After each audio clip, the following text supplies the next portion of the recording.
루브르 박물관으로 통하는 전철역 팔레 로아얄역. 이 통로를 지나면 루브르 박물관이 나온다.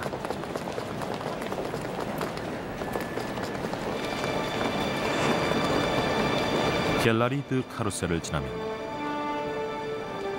마침내 루브르가 모습을 드러낸다.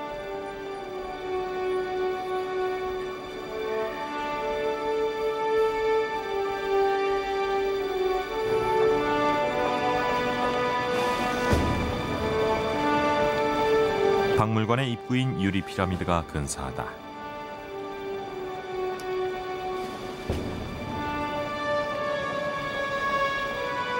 루브르는 전철로도 손쉽게 방문할 수 있다.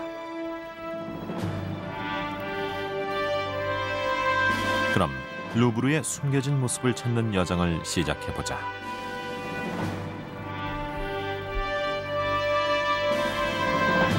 루브르는 본디 파리를 방어하는 요새로 지어졌으나 이후 프랑스 왕들에 의해 대규모 개조를 거쳐 나폴레옹 치하에서 박물관으로 이름을 얻었다.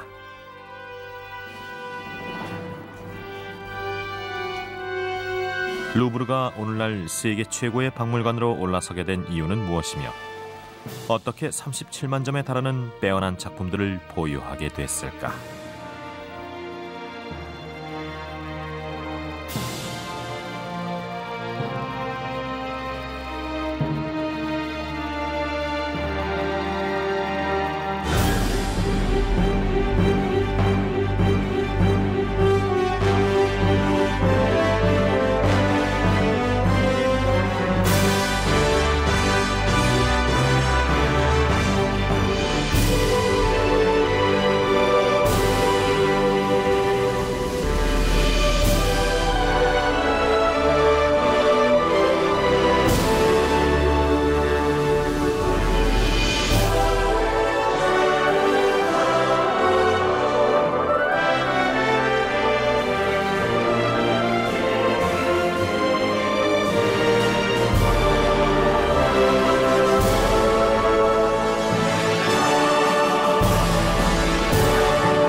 센 강변에 자리하고 있는 루브르.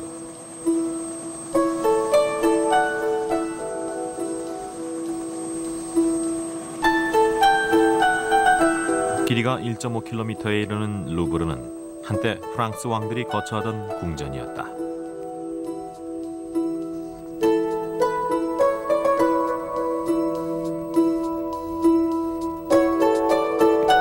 루브르의 전시관은 크게 세 동으로 나뉜다. 동쪽 센 강변에 자리한 건물이 드농관이다. 모나리자를 포함 르네상스 시대의 회화 작품들이 전시돼 있다. 가운데 미음자 건물은 슐리관으로 고대 그리스와 이집트의 미술품들이 자리하고 있는 공간이다. 이곳은 리슐리의 관이다. 플랑드르 회화와 프랑스 조각품 및 공예품들이 전시돼 있다. 오늘은 슐리관의 1층부터 살펴보기로 하겠다.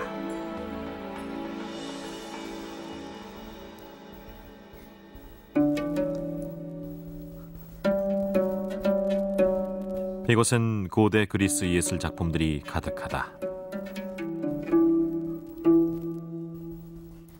조각과 공예품을 포함해서 기원전 6000년에 만들어진 유물들까지 골고루 만날 수 있는 공간이다.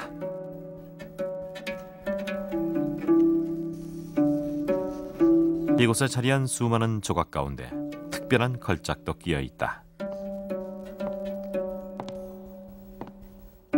계단 꼭대기에 있는 저것이다.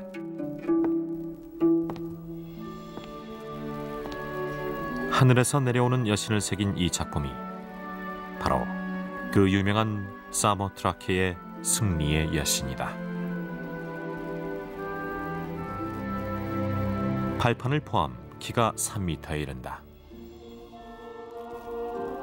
두 날개를 활짝 펼치고 있는 여신의 모습에서 역동적인 힘이 넘친다.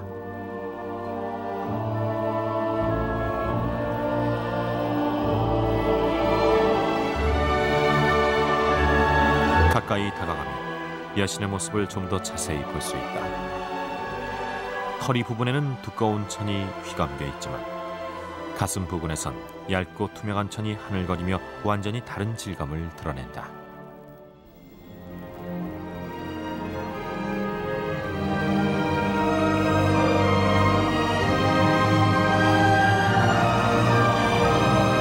사실 승리의 여신은 남모르는 비밀을 간직하고 있다.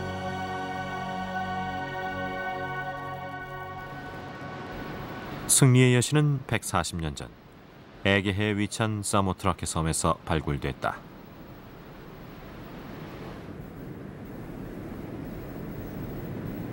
섬의 신전과 원형 경기장 등은 대부분 잘 보존돼 있는 상태였다.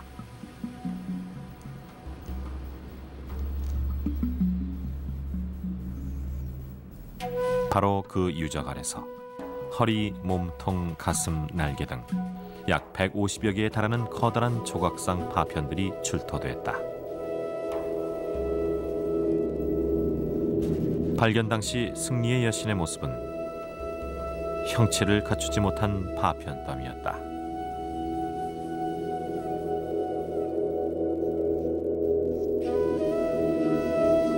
승리의 여신은 출토되고 15년이 지나서야 처음으로 루브르에 전시됐다. 하지만 허리 아랫부분만 겨우 복원된 상태였다.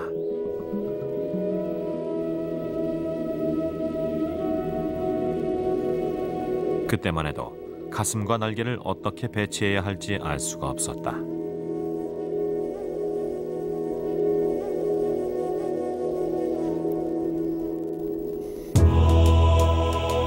이 골치 아픈 복원 작업은 당시 고대 유물부의 수장을 맡고 있던 펠릭스 라베송 몰리에에게 넘어갔다. 이 작은 소상들도 모두 승리의 여신이다. 사모트라케의 승리의 여신과 같은 시대에 만들어진 이 소상들은 모두 테라코타로 빚어졌다. 날개를 살펴보면 모두 활짝 펼쳐진 형태다. 날개와 가슴 부분은 승리의 여신 복원 작업에 있어서 특히나 큰 문제였다. 출토된 파편 중 큰 조각 여러 개가 부족했던 것이다. 오른쪽 날개는 아예 없었다. 그래서 라베송 몰리앵은 왼쪽 날개에서 석고로 본을 떠 오른쪽 날개를 만들었다.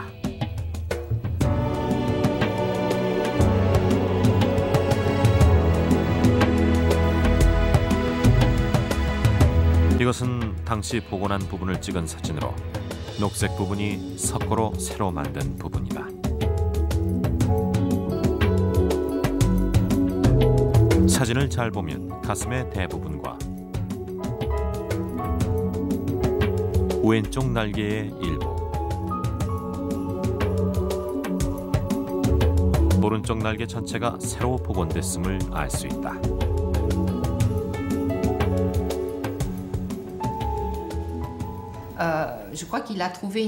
라베송 몰리앵은 승리의 여신의 균형미를 훌륭하게 복원해냈습니다. 여신의 위풍당당한 모습을 되살리기 위해선 복원 작업이 꼭 필요했어요. 하지만 한편으로는 완전히 새로운 작품이 만들어질 위험이 있었죠. 그것만은 조심스럽게 피했습니다. 복원은 원작을 충실하게 살리는 한도 내에서 이루어졌어요. 바로 그런 이유로 복원된 작품이 오늘날까지 그대로 남아있는 것입니다. 더 이상 복원할 필요가 없어 손대지 않은 거죠.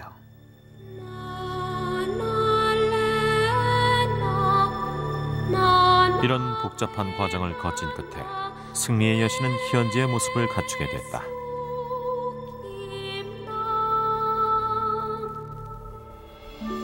루브르는 여신상의 전시 방식에 대해서도 깊이 고민했다. 현재 여신상은 아래에서 위로 올려다보게 돼 있다.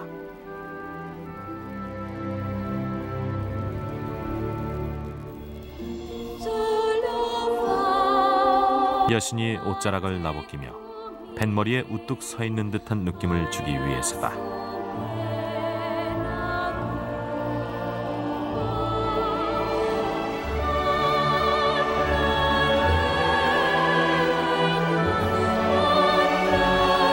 루브르는 여신상을 계단 꼭대기에 배치함으로써 여신상의 아름다움을 극대화했다.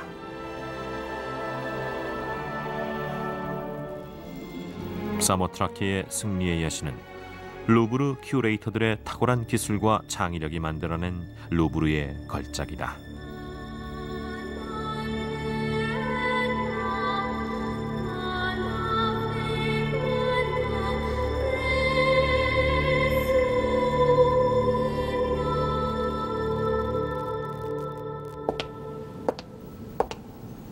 자, 이번엔 다른 여신을 만나보자.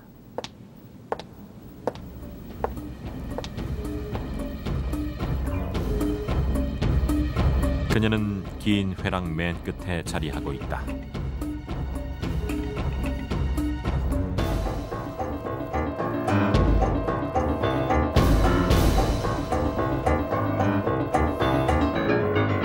이것은 사랑과 미의 여신인 밀로의 비너스로 기원전 100년경에 제작된 헬레니즘 시대의 걸작이다.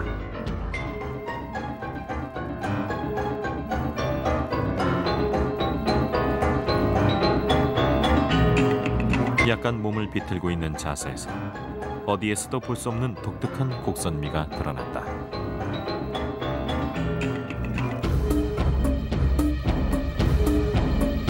어느 각도에서 바라보아도 비너스의 아름다움은 완벽하다.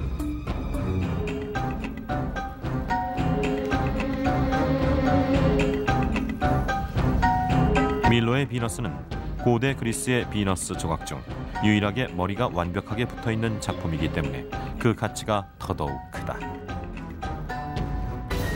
이런 이유로 이 작품은 루브르의 보물로 꼽힌다. 그런데 어째서 밀로의 비너스에겐 팔이 없는 것일까?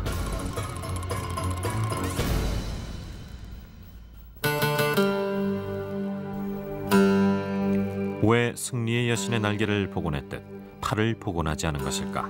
사실 당시엔 비너스의 복원을 위한 여러 가지 안이 검토됐다. 잠시 그 시안들을 살펴보자. 비너스가 머리에 장신구를 꽂고 있는 모습도 있고, 커다란 거울에 자신을 비춰보는 모습도 있다.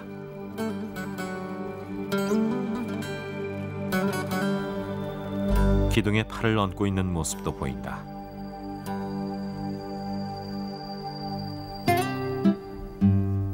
갖가지 복원 시안 중 특히 하나가 눈길을 끊었다.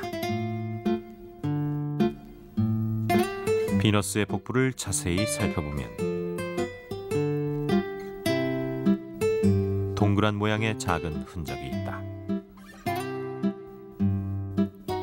이 동그란 흔적이 비너스상 복원을 위한 연구에서 결정적인 단서를 제공했다. 사실 오른쪽 팔은 흔적이 있는 곳과 붙어있는 상태였다. 즉 오른손이 반대편 옷자락 위에 놓여 있었던 것이다.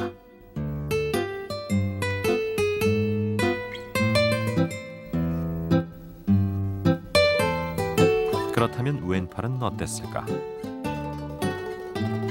왼쪽 어깨의 근육 형태로 밀어봐 어렵지 않게 짐작할 수 있다. 아마도 팔을 이렇게 들고 있었을 것이다. 어째서 이런 자세를 취하고 있었을까? 이곳은 비너스상이 출토된 밀로섬의 발굴 현장이다. 이곳에서 몸통과 함께 다른 것도 나왔다. 발굴된 조각상 파편 중엔 왼쪽 손으로 추정되는 조각이 있었는데 무언가를 쥐고 있는 형상이었다.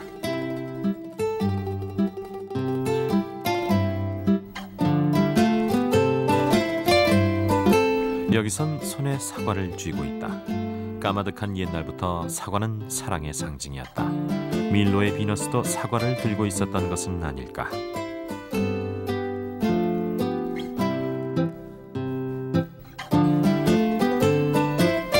이것은 두 팔을 복원한 상상도다.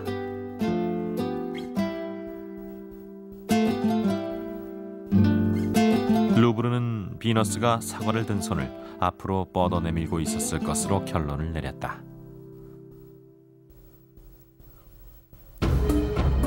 하지만 큐레이터들은 복원을 하지 않았다.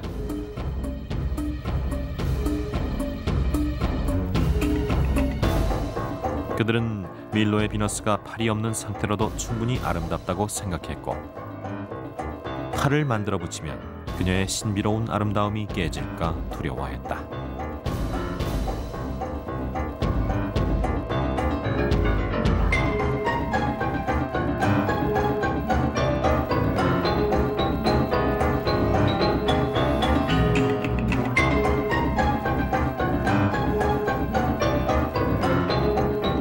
루브르의 큐레이터들은 불필요한 복원을 단호하게 거부함으로써 아름다움의 신화를 창조해낸다.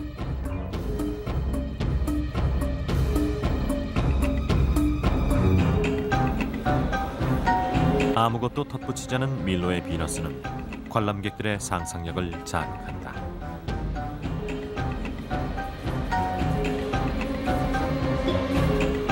한데 승리의 여신상의 경우는 복원 작업을 통해 그 아름다움이 한층 더 빛을 발하고 있다. 두 작품에 대한 전혀 다른 접근 방식에서 루브르의 뛰어난 미적 감각이 도드라진다.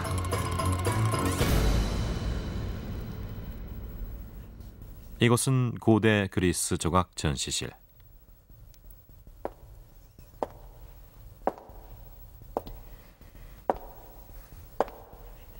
이 전시실 끝엔 크니도스의 아프로디테가 서 있다.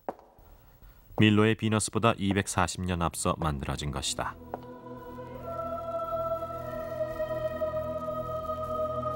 몸통만 남아있지만 몸의 굴곡을 따라 간결한 곡선미가 빛난다. 크니도스의 아프로디테는 여신의 아름다움을 여인의 나신으로 표현한 최초의 작품이라고 한다.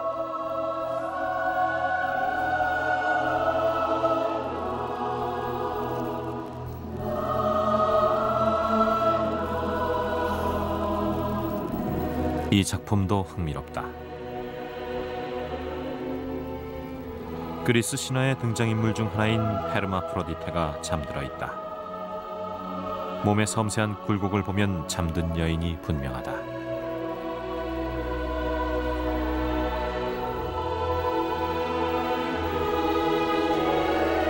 그러나 앞에서 보면 남성의 상징이 뚜렷하다. 헤르마프로디테는 요정과 몸을 합쳐 남성과 여성을 한 몸에 지니게 됐다.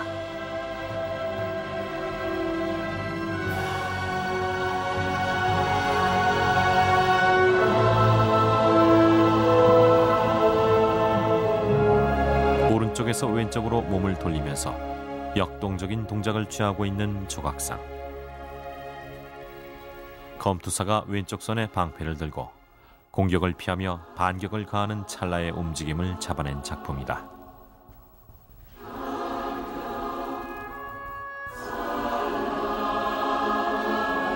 꿈틀거리는 근육을 타고 온몸을 흐르는 힘이 생생하게 느껴진다.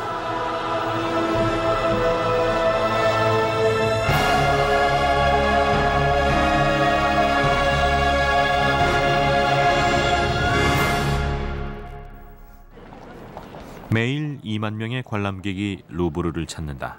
그들의 목표는 세계적으로 이름 높은 컬렉션을 감상하는 것이다. 그 컬렉션을 만든 것은 이곳 큐레이터들만이 아니다. 사실 루브르의 컬렉션은 일반 시민들에게도 빚진 바가 크다.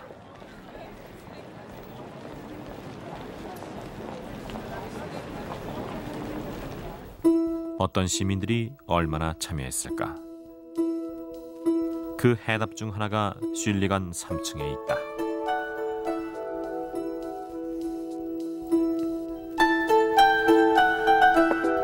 이곳은 18세기 프랑스 회화 전시실이다.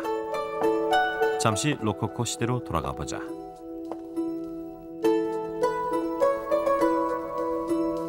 이곳엔 우아하고 화려한 궁정 문화의 세계가 펼쳐져 있다.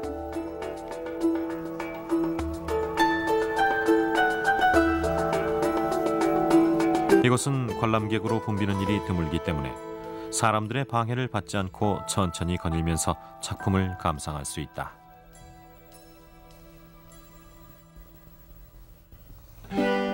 이것은 와토의 작품 키테라 섬의 순례다.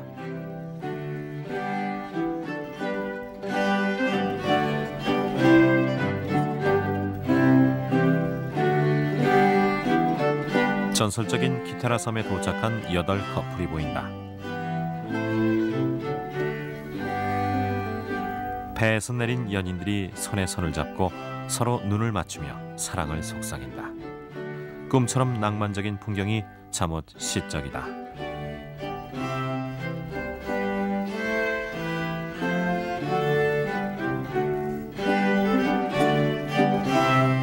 이 유명한 로코코 작품 속엔 감미로운 사랑의 세계가 부드럽게 묘사돼 있다.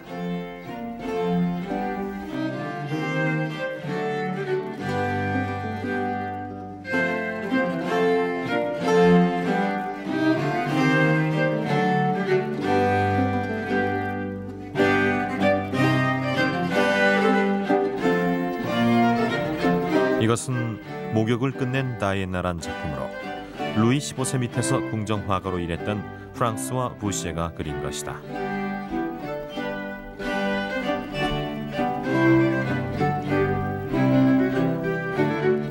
사냥의 여신 다이애나가 강에서 목욕을 마치고 요정의 시중을 받고 있는 모습이다.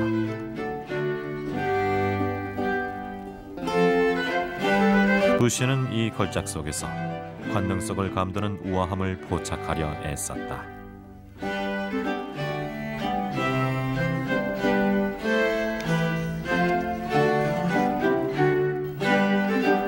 다음으로 살펴볼 작품은 프라고나르의 볼트다.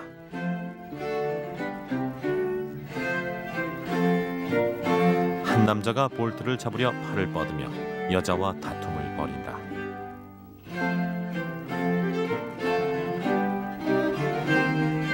마치 연극의 한 장면을 보는 듯하다.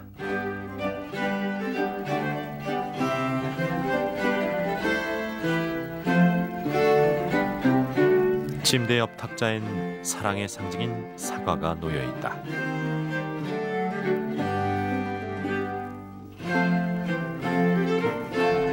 이 작품은 남성과 여성 간의 사랑 싸움을 드라마틱하게 표현하고 있다.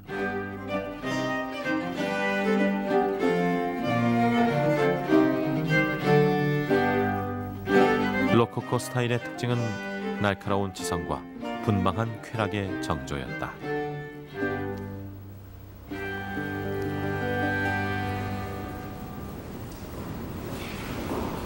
그러나 프랑스 혁명이 일어나면서 이런 그림이 사랑받던 시대는 끝났다. 프랑스 귀족들이 창조한 로코코의 화려한 세계는 부도덕하고 퇴폐적인 것으로 낙인 찍혔고 로코코 스타일은 사라져버렸다.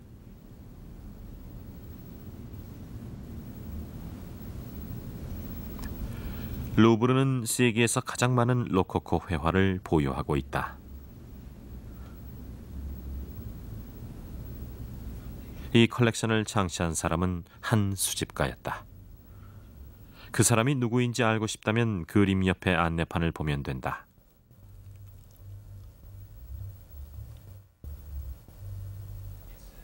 라 카즈 컬렉션이란 글자가 선명하다. 라 카즈는 누구일까?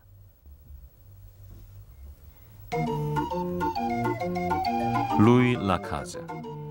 그의 직업은 의사였고 평생을 독신으로 살았다. 18세기 말약 파리의 한 부유한 집안에서 태어난 그는 예술과 골동품을 사랑했다. 학창 시절부터 부모님에게 받은 용돈을 모아 그림을 사들였다고 한다.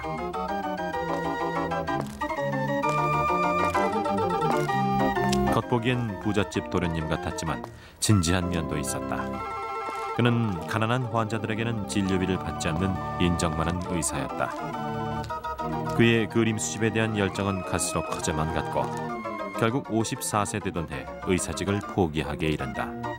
그때부터 라카즈는 예술작품 수집에만 몰두했다. 30년간 로코코 예술작품을 모은 결과 그의 아파트는 수집품으로 뒤덮여버렸다.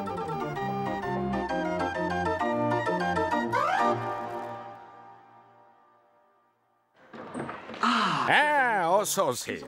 여기가 제 아파트입니다. 이건 모두 다 제가 수집한 그림이죠.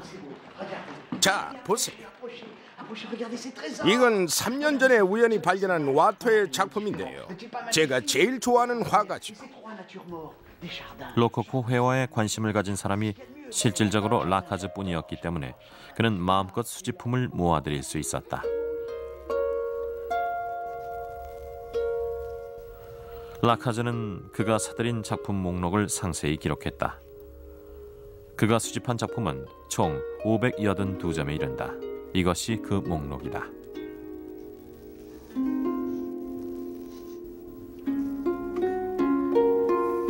목록의 제1번과 2번은 모두 와토의 작품이다. 변덕스런 연인과 예민한 음악가. 기록에 의하면 이 작품들은 봉파드르 부인의 수집품 중에서 사들인 것으로 돼 있다. 저 유리벽 안에 라카즈 목록에 나오는 변덕스런 연인과 예민한 음악가가 있다. 라카즈는 약 20cm 크기의 이 두 작품을 서재에 걸어놓고 매일 감상했다.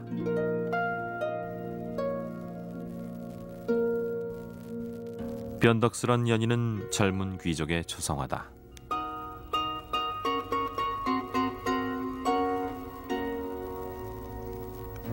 한껏 멋을 부린 것으로 보아 무도회에 가기 직전의 모습을 그린 듯하다.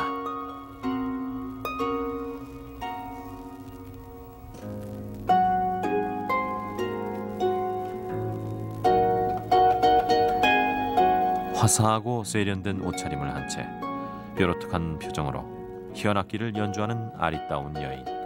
이것은 예민한 음악가다.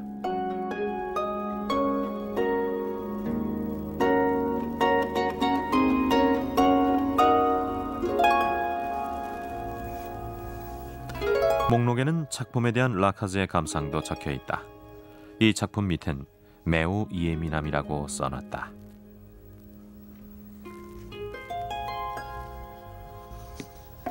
다음은 라카즈가 가장 아꼈던 작품 중 하나인 와토의 공원의 모임이다.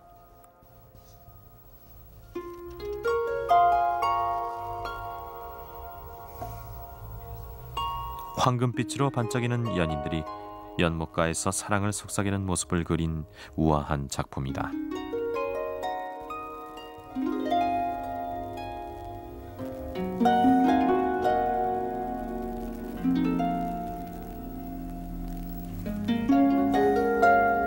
라카즈는 이 그림 밑에 달콤한 작품이라고 썼다.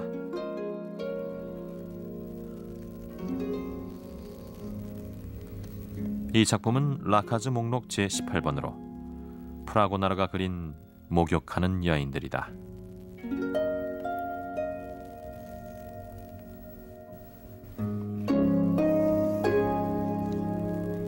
숲속에서 목욕을 즐기는 여인들의 모습이 가벼운 터치로 그려져 있다.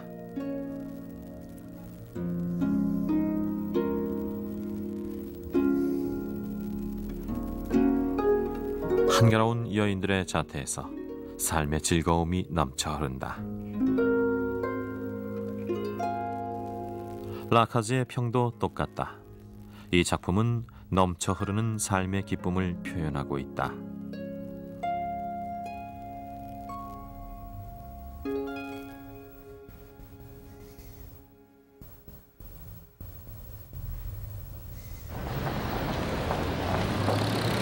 파리의 한 모퉁이엔 라카즈가 살던 시절부터 있었던 경매소가 있다.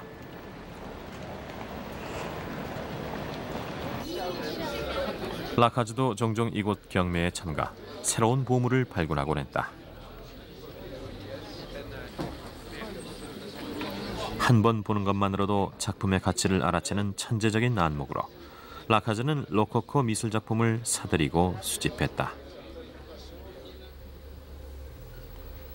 그의 열정은 조금씩 로코코 회화의 인기를 되살려내는 데 기여했다.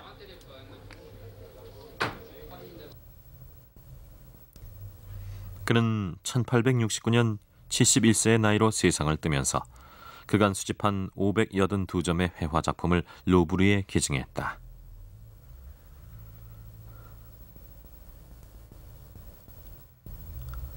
이로 인해 세계 최대로 일컬어지는 루브르의 로코코 미술 컬렉션이 탄생한다.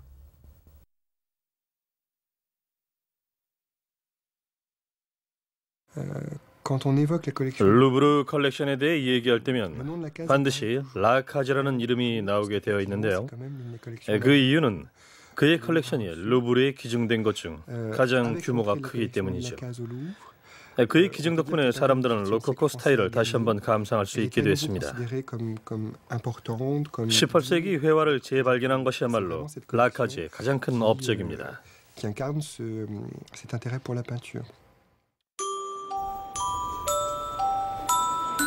이것은 라카즈가 가장 좋아했던 작품이다.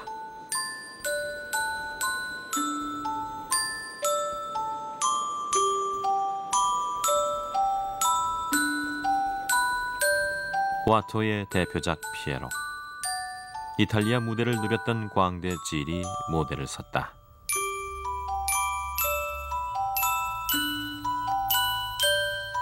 이 작품은 은막을 은퇴한 어느 코미디언의 새로 개업한 카페의 간판으로 제작됐다.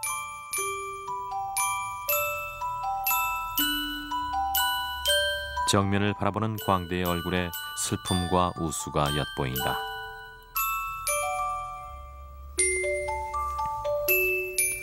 라카즈는 화려한 로코코 회화에 둘러싸여 평생을 홀로 보낸 독신남이었다.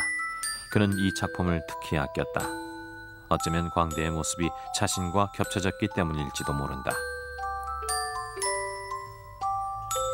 오늘날 이 광대의 그림은 로코코 회화 부서의 간판이 됐다.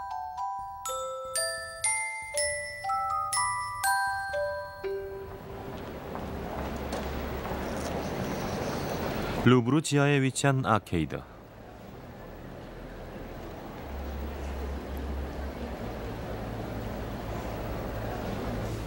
루브르의 친구들에 가입하고 싶다면 $60 정도를 내고 간단한 절차를 거치기만 하면 된다. 루브르의 친구들 회원은 1년간 무료로 마음껏 루브르를 드나들 수 있다.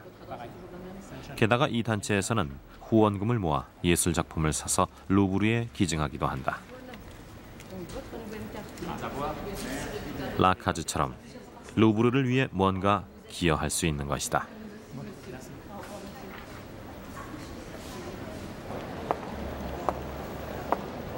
루브르의 친구들은 이미 많은 주요 예술작품을 구입했다. 그중 하나가 우리의 다음 이야기와 연결된다.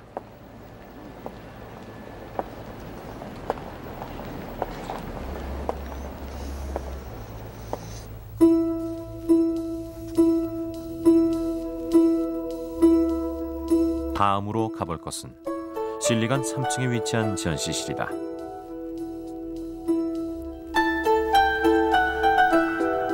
이곳엔 어떤 사연이 숨어 있을까? 이 건물의 맨 끝으로 가보자.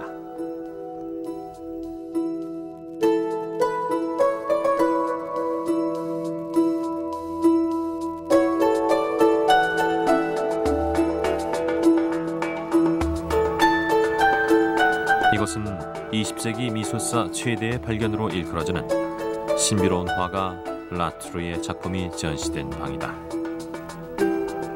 라트루의 작품은 전 세계적으로 40점뿐인데 그중 7점이 루브르에 전시돼 있어 세계 최대 규모를 자랑한다.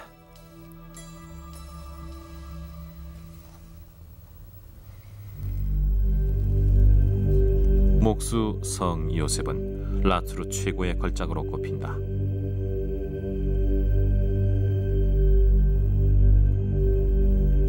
칠흑 같은 어둠을 오로지 촛불 한 자루가 밝히는 가운데 아버지와 아들이 마주하고 있다.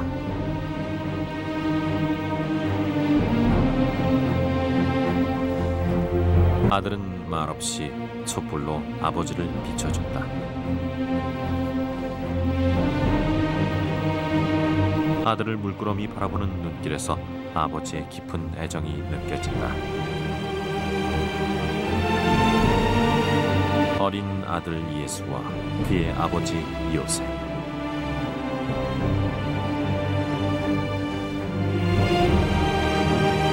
빛과 어둠이 뚜렷한 대조를 이루면서 라트루의 영적인 화풍을 한층 돋보이게 하고 있다.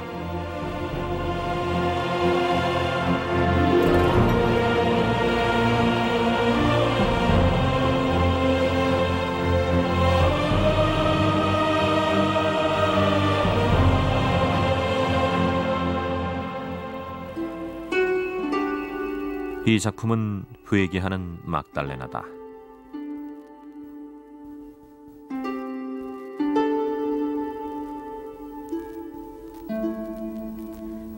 예수를 만나기 전 장녀로 살았던 마리아 막달레나가 죄를 뉘우치고 있는 모습이 애잔하다.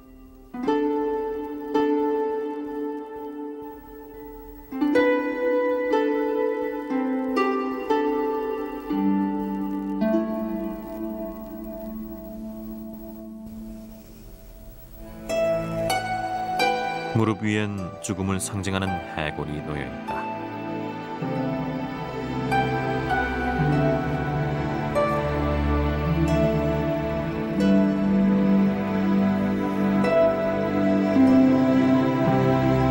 생각에 잠긴 마리아 막달레나의 얼굴에서 시름이 묻어난다.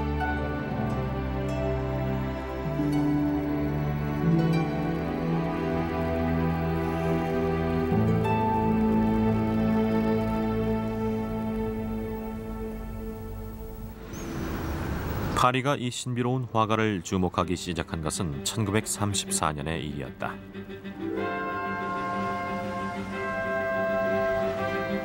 오랑주리 미술관에서 17세기 프랑스 사실주의 화가란 주제로 전시회가 열렸다. 이 전시회를 기획한 것은 루브르의 큐레이터들이었다. 여기서 당시 알려진 라트루의 작품 10억 점 중 10석점이 일반에 소개된다.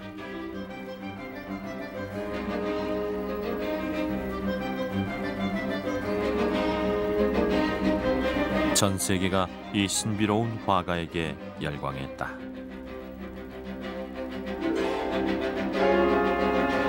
무명의 천재 라트루의 삶에 대한 연구와 작품 발굴 작업이 시작됐고, 이는 20세기 미술사 최대의 발견으로 기록됐다.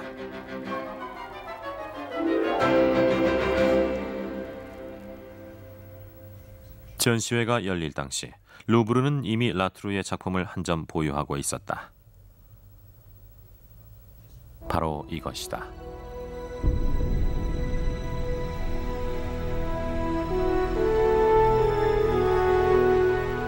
목동들의 경배.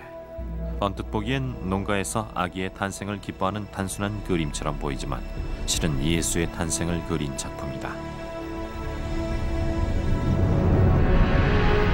촛불 아래 잠든 아기 예수.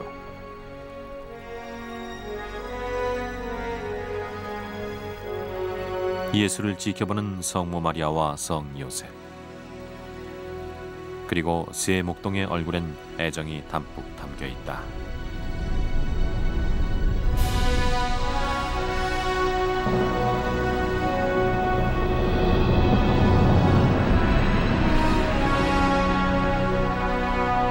이 작품은 특히 잊혀진 화가의 재발견을 증거하는 작품으로 이름 높다.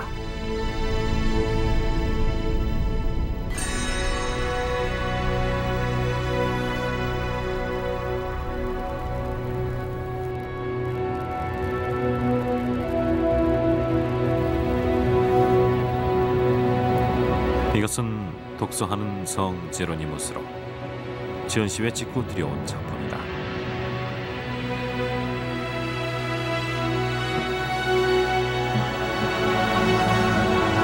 성인이 평범하고 친근한 노인으로 묘사되어 있다. 작품 속에 지성과 품위가 엿보인다.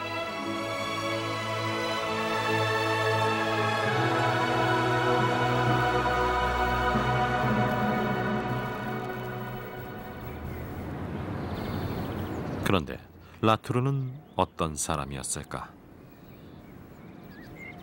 그는 1593년 프랑스의 로랭 지방에서 태어났다.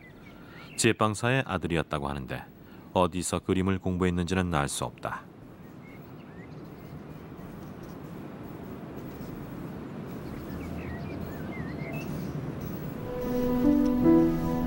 당시 로랭은 가톨릭교회의 중심지로 칭송받으며 번영을 누렸다.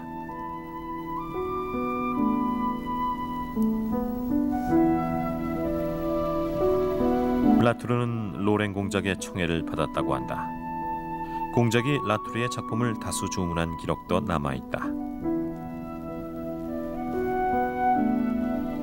그러나 1618년 30년 전쟁이 발발하면서 로랭 지방은 격전지로 변했다.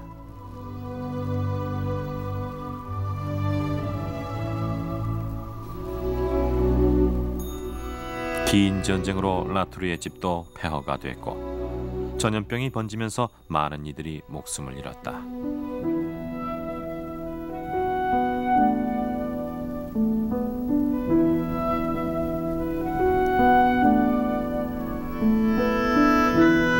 이때 라투르도 무수한 죽음을 목격했고 그 결과 인간 내면의 빛과 그림자를 묘사할 수 있게 됐다고 전해진다.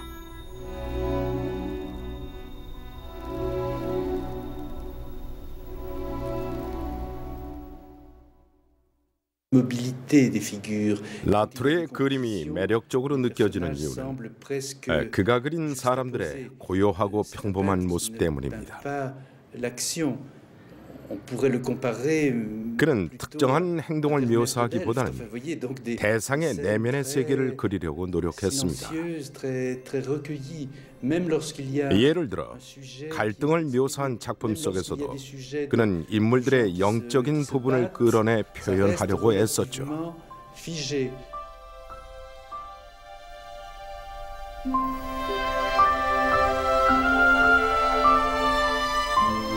현대의 관람객들에게도 라투르의 영적인 작품은 매혹적으로 다가온다.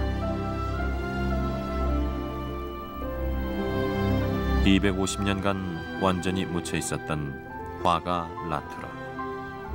루브르는 라투르를 발굴했고 계속해서 그의 작품을 사들이고 있다.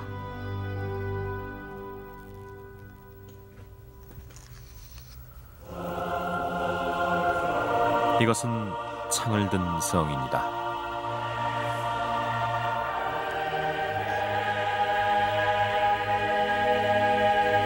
왼손엔 성경을 들고 오른손엔 창을 든 모습이다. 성인이 버티고 선 자세에서 위험이 느껴진다. 섬세한 묘사로 옷의 주름까지 세밀하게 그린 때문인지 생생하고 사실적이다. 이 작품을 구입하기 위해 루브르는 전국적으로 기금을 모금했고 이 작품 구입에 대한 관심을 높이기 위해 지방을 돌며 전시회도 열었다. 그 결과 루브르는 이 작품을 보유하게 됐다.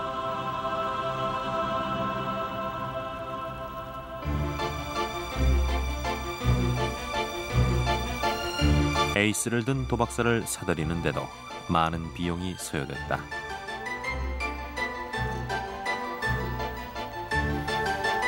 이 작품은 앞서 본 빛과 어둠의 세계를 묘사한 작품과는 좀 다르다. 한 무리의 사람들이 카드놀이를 하고 있다. 마치 연극의 한 장면처럼 수상쩍고 의심 많은 사람들이 무대를 누비는 듯하다.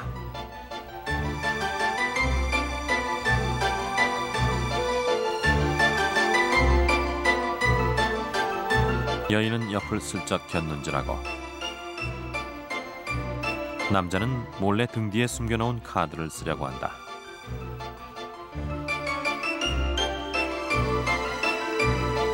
새 도박사가 노리는 것은 한 부유한 젊은이다.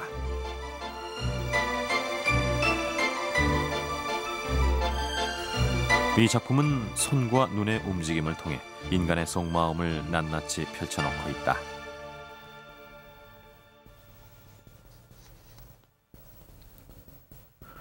마지막으로 한 작품만 더 살펴보자.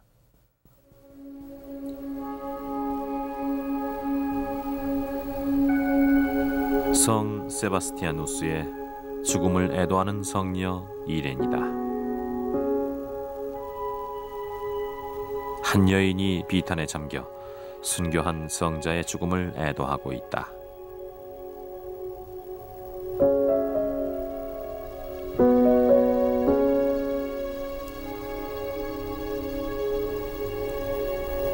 아버지 세바스티아누스의 시신을 거두며 눈물을 흘리는 딸 이렌.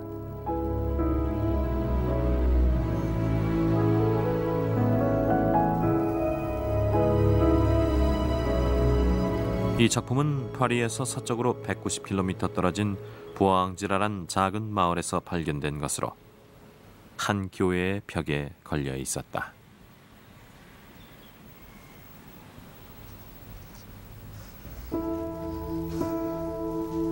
Voilà, cette charmante qui était ce tableau. 마을 시장이 그림이 걸려 있던 곳을 보여준다.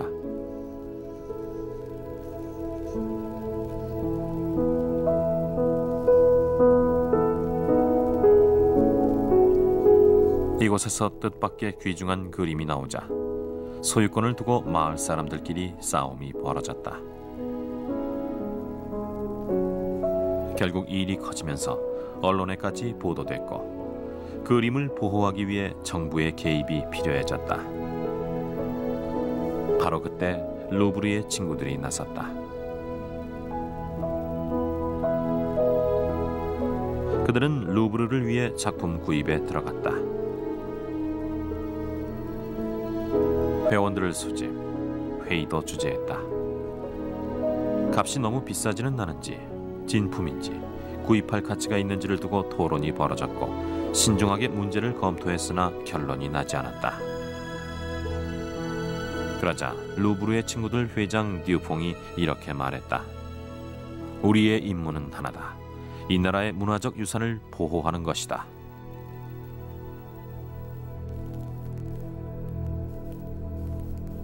대부분의 회원들이 이 말에 동의를 표했다.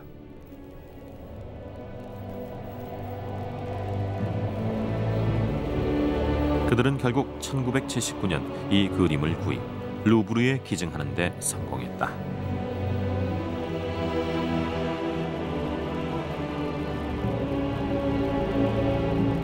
그 작품은 우리 마을의 자랑이었습니다. 하지만 루브르에 걸리게 돼서 잘 됐어요. 거기선 좋은 상태로 잘 보관해 줄 테고 세계 여러 나라 사람들이 감상할 수 있을 테니까요.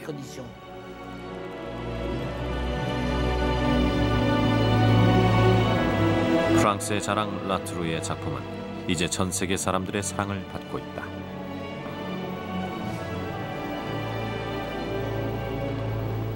루브르의 임무는 이런 예술작품을 보호하고 널리 알리는 것이다.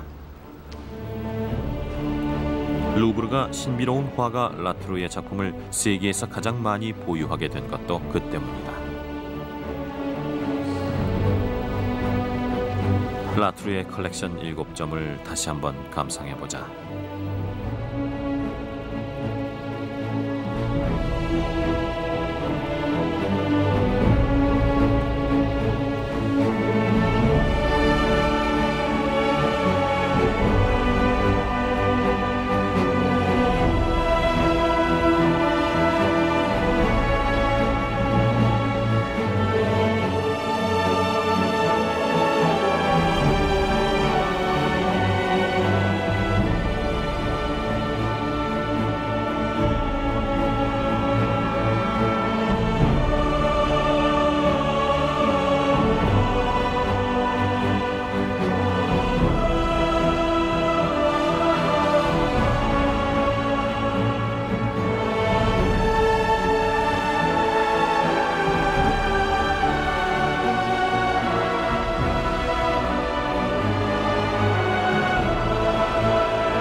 라트루의 작품이 프랑스의 보물로 여겨지는 만큼 이 화가의 걸작을 감상하는 것을 끝으로 루브르에 숨겨진 뒷얘기를 찾는 여정을 이만 마무리하고자 한다. 이렇듯 루브르의 뒤엔 많은 도움의 손길이 있었다. 3회에 걸친 루브르 얘기를 통해 우리는 수많은 걸작과 그 탄생에 얽힌 비밀을 알게 됐다. 우리는 또 걸작이 몸담고 있는 박물관의 역사에 대해서도 배웠고 루브르가 미의 신화를 창조하고 발전시키는 방식에 대해서도 살펴봤다. 루브르는 아름다운 작품뿐만 아니라 멋진 이야기도 함께 품고 있다. 그 모든 것을 느끼고 싶다면 직접 루브르로 가보시길. 밀로의 비너스가 기다리는 그곳으로.